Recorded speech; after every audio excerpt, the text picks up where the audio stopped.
दोस्तों 12 फरवरी सन 1809 का दिन कोई आम दिन नहीं था, बल्कि इस दिन एक महान साइंटिस्ट चार्ल्स डार्विन का जन्म हुआ था।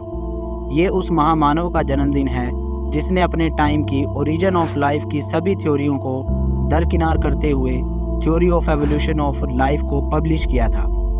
दोस्तों, अगर आप चार्ल्स डार्विन के बारे में और उनकी थ्योरी के बारे में डिटेल में जानना चाहते हैं तो इस वीडियो के साथ अंत तक जुड़े रहें, क्योंकि इस वीडियो को पूरा देखने के बाद जीवन के बारे में आपकी समझ पूरी तरह बदल जाएगी।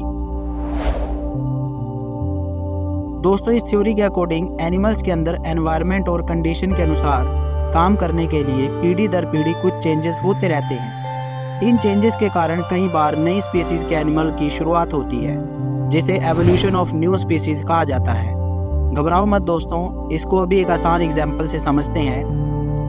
दोस्तों, आपको ये तो पता ही होगा कि डॉग्स का जो एवोल्यूशन है वो भेड़ियों मतलब वोल्फ से हुआ है। मतलब भेड़ियों की पीढ़ी में लगातार चेंजेस होने के कारण उनकी एक पीढ़ी डॉग्स जैसी हो गई है। और दोस्तों, डॉग्स की जनरेशन में भी लगातार चेंजेस होने के कारण आज डॉग्स की बहुत सारी वैरायटियां हमें देखने को मिलती हैं। दोस्तों, इस एवोल्यूशन को सैकड़ों साल भी लग जाते हैं और कई बार हजारों लाखों साल भी। इसका मतलब एवोल्यूशन एक स्लो एंड डायनामिक प्रोसेस है। और दोस्तों, सबसे हैरानी की बात तो ये है, पीढ़ी दर पीढ़ी होने वाले इन चेंजेस के कारण ही पुराने टाइम के यूनिसेलुलर ऑर्गेनिज्म से आज के मल्टी सेलुलर ऑर्गेनिजम्स की शुरुआत हुई है। मतलब सिंगल सेल वाले जीवों से हम जैसे मल्टी सेल वाले जीवों की शुरुआत होती है। दोस्तों, बायोलॉजी में एवोल्यूशन का मतलब किसी एनिमल की जनरेशन बाय जनरेशन जीन्स में आए चेंजेस से है। हालांकि किसी जनरेशन में आए ये चेंजेस बहुत छोटे होते हैं और हर जनरेशन के साथ यह चेंजेस उस जीव में इकट्ठे होते रहते हैं और समय के साथ साथ उस जीव की आबादी में काफ़ी चेंजेस ला सकते हैं। जीन में आया ये हल्का सा चेंज कई बार न्यू स्पीसीज के एवोल्यूशन का कारण बनता है।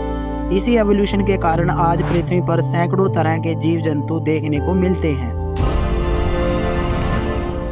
दुनिया के लगभग सभी धर्म ग्रंथों में साफ साफ लिखा हुआ है कि पृथ्वी पर सभी जीव जंतु और मानव सहित हर प्राणी को ईश्वर ने बनाया है। धर्म ग्रंथों के अनुसार हजारों साल पहले भी मानव उतना ही सुंदर और बुद्धिमान था जितना कि आज है।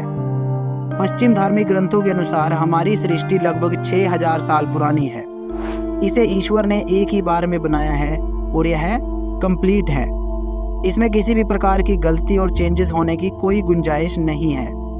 ऐसी कंडीशन में किसी साइंटिस्ट द्वारा यह प्रूव करने का साहस करना कि हमारी यह सृष्टि लाखों करोड़ों साल पुरानी है और अनकम्प्लीट है और इसमें लगातार चेंजेस होते रहते हैं, यह कहना कितनी बड़ी बात रही होगी, इसकी तो केवल हम कल्पना ही कर सकते हैं। ईश्वर की संतान माने जाने वाले मनुष्य के पूर्वज वानर थे। यह कहने वाले को इस बात का अंदेशा जरूर रहा होगा कि कहीं उसका हश्र भी ब्रूनो और गैलीलियो जैसा ना हो जाए। अनादि माने जाने वाले सनातन धर्म में माना गया है कि सृष्टि की रचना ब्रह्मा ने की है और मनु और श्रद्धा को बनाया है। पुरुष और स्त्री का रूप माने जाने वाले मनु और श्रद्धा को आज भी लोग आदर और सम्मान से पूजते हैं, क्योंकि हम सब इन्हीं की संतान माने जाते हैं। इसी तरह प्राचीन यहूदी धर्म, लगभग 2000 साल पुराने ईसाई धर्म और 1300 साल पुराने इस्लाम धर्म में आदम और हव्वा को पुरुष और स्त्री का रूप माना गया है। इनका नाम भी आदर और सम्मान से लिया जाता है, क्योंकि सभी इंसान इन्हीं की संतान माने जाते हैं। सृष्टि की रचना को लेकर सभी धर्मों में अंतर है। सनातन धर्म के अनुसार हमारी सृष्टि का निर्माण होता है, विभिन्न स्तरों पर विकास होता है और अंत में सृष्टि का संहार होता है। इसमें युगों को बनाया गया है और हर युग लगभग लाखों वर्षों का होता है। जैसे अभी कलयुग की आयु 4,32,000 साल मापी गई है। लेकिन दोस्तों, पश्चिमी धर्मों की मान्यता है कि ईश्वर ने सृष्टि की रचना एक बार में ही की है और सिर्फ एक बार के लिए ही की है। उनके अनुसार मानव व सृष्टि की रचना ईश्वर ने लगभग 6000 साल पहले की है। अब दोस्तों, साइंटिस्टों के मन में उठ रहे क्वेश्चंस और हर चीज़ को साइंटिफिक वे में देखने की जिज्ञासा कभी शांत होने का नाम नहीं लेती है।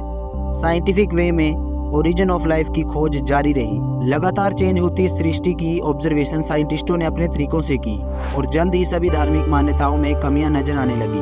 पूर्व में धर्म इतना शक्तिशाली और प्रभावशाली कभी नहीं रहा।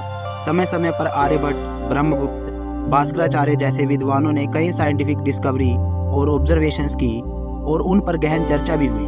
लोगों ने पक्ष और विपक्ष में अपने विचार स्पष्ट रूप से सभी के सामने रखे, परंतु पश्चिम में धर्म अत्यंत शक्तिशाली था। जो भी व्यक्ति उसकी मान्यताओं पर चोट करता तो उसे इसकी भारी कीमत चुकानी पड़ती थी। कोपरनिकस ने इन मान्यताओं पर सबसे पहले चोट की। उन्होंने इस धार्मिक मान्यता को मानने से इनकार कर दिया जिसमें बताया गया था कि पृथ्वी यूनिवर्स का केंद्र है और सूरज, चांद और अन्य सितारे पृथ्वी का चक्कर लगाते हैं। कोपरनिकस ने अपनी पुस्तक मैग्नम ओपस में बताया है कि पृथ्वी यूनिवर्स का केंद्र नहीं है, बल्कि यह तो अन्य ग्रहों की तरह सूर्य का चक्कर लगाती है। उनकी यह बुक जब पब्लिश हुई तो वह काफ़ी बीमार थे और जल्द ही चल बसे, लेकिन उन्होंने आने वाली पीढ़ियों के लिए नए दरवाजे खोल दिए। इन्हीं में से एक थे ब्रूनो। उन्होंने न केवल कोपरनिकस की सन सेंटर्ड थ्योरी को अपनाया, बल्कि उससे भी आगे जाते हुए इनफाइनाइट यूनिवर्स और मल्टीवर्स जैसे कॉन्सेप्ट दुनिया के सामने रखे, जो कि चर्च के बिल्कुल खिलाफ थे। ब्रूनो को इसकी भारी कीमत चुकानी पड़ी। चर्च के आदेश के अनुसार उन्हें जिंदा जला दिया गया। गैलीलियो को भी धार्मिक मान्यताओं पर चोट करने के लिए लंबा कारावास भुगतना पड़ा, लेकिन इन वैज्ञानिकों का बलिदान व्यर्थ नहीं गया। उन्होंने लोगों के सोचने और समझने के तरीके को बदल कर रख दिया। अब लोग हर चीज़ को साइंटिफिक वे में देखने और समझने लगे थे। 1809 में फेमस और रिच फैमिली में जन्मे चार्ल्स डार्विन ने अपना फैमिली मेडिकल बिजनेस नहीं चुना, तो उनके पिताजी ने उन्हें धार्मिक शिक्षा दिलाना चाही, पर वह भी संभव नहीं हो पाया, क्योंकि बचपन से ही चार्ल्स डार्विन को जीव जंतु व पेड़ पौधों के बारे में जानना अच्छा लगता था।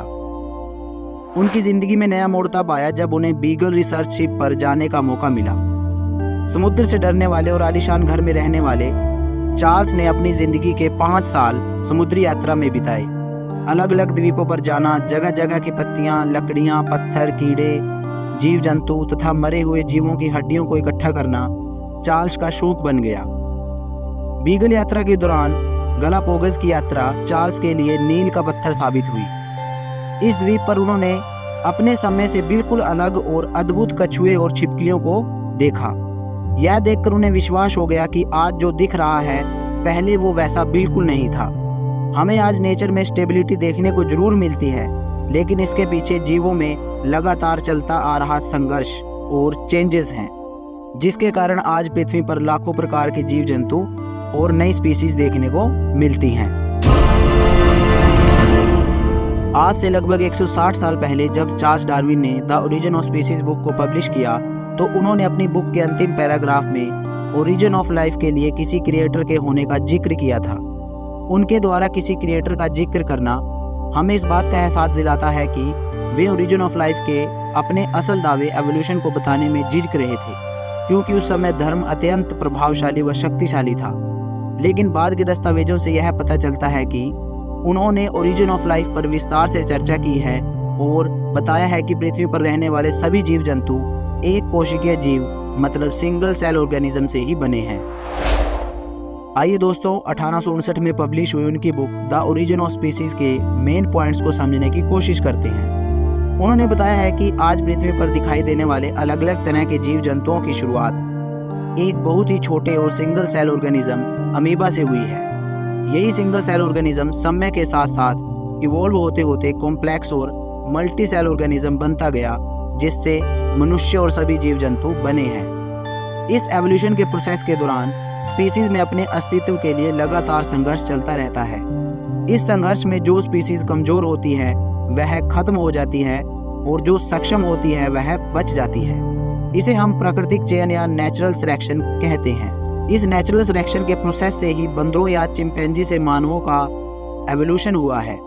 इसका मतलब यह है कि बंदर ही मानव जाति के पूर्वज हैं। यह कोई ईश्वर पुत्र नहीं है, क्योंकि ईश्वर जैसी अलौकिक और अभौतिक सत्ता का कोई अस्तित्व नहीं है।